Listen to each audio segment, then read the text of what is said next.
Because, I mean, you were talking about BB Rexa, but let's talk about me. I have been hit. I've been hit multiple times at multiple concerts. Can we talk about that? Why are you throwing your trash at me, sir? And I'm not going to throw it back because I don't like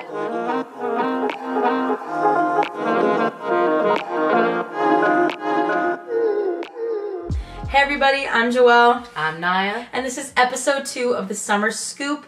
Today we are talking all about concert etiquette. And the reason we're talking about this is because recently one really nice, I would say, well-perceived artist was hit in the face with a cell phone during her concert.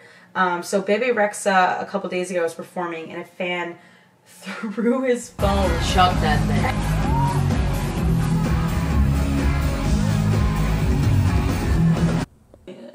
I don't want to laugh, but I just cannot believe that the accuracy on that.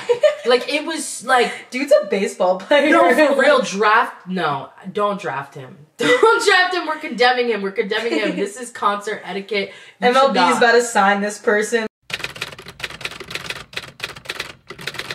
It really depends on the performer. So it's if they're setting the vibe. Are they an interactive performer or are they a non-interactive performer? Mm-hmm. That's what you first need to know from the jump. Because I feel like some performers do like when their audience members throw things on stage, but it has to be explicitly okay. Because I feel like that's still scary for a performer to be in front of thousands of people and then just having things thrown at you. Right. That's scary.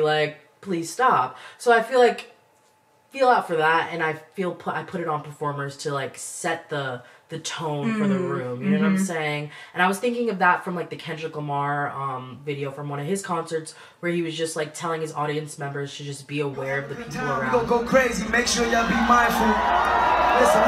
Listen. Make sure y'all be well aware of the little kids that's in the crowd right now. We don't want them to get hurt. They turning up too, so y'all just watch out for a second. Look what you said about setting the vibe for the concert and the artist's responsibility in kind of creating that environment. I think everybody was so aware of that after the tragedy that happened with Travis Scott. Let's do it. Point to the sky.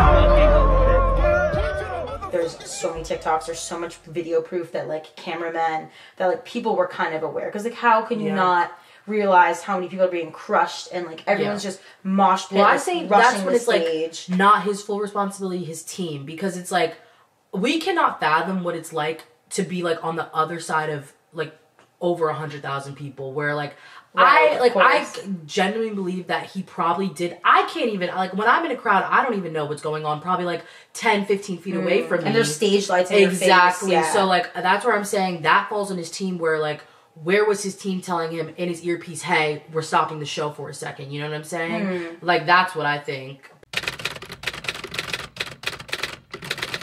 Let's talk about Woodstock.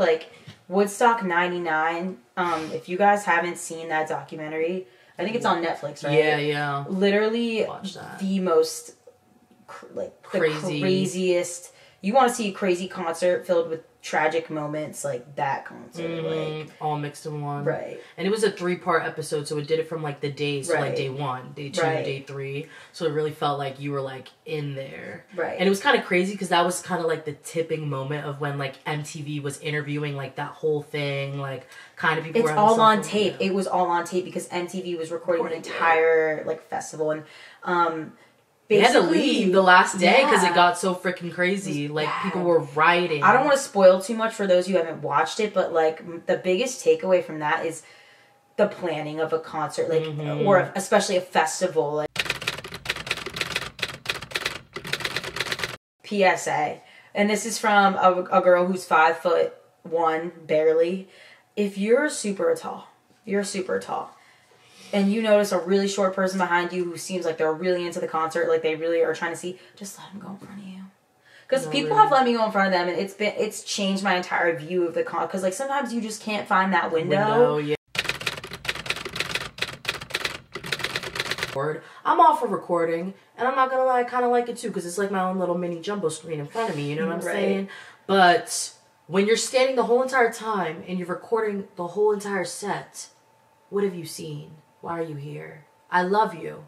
why are you here? Let's be in the moment. Right. This is a beautiful moment. When else are you going to be around this many so-and-so fans at whatever concert you're at? You know what I'm saying? Absorb the moment. I really don't believe in recording the whole show, but also, like, I don't want to shame people who do it, because I understand why you want to go back and watch it, you know, if you want to send it to a friend who's, like, a huge fan, of course, like, you paid a lot of money for these tickets, you deserve, you know, to remember that moment and capture it on, I mean, I'm always taking pictures with Mama Media, you know, but I don't know, man, it's like, I've just seen people that have literally been there, and it's like, for every single song, and they record the whole song, and they're standing still like this, like yes, but that, like, that's what I mean. Because like, I know people that like dance to, they're taking their video and then they're still singing and dancing, but I mean like the people that are standing there and they're like just like this. Like, you gonna post that on YouTube?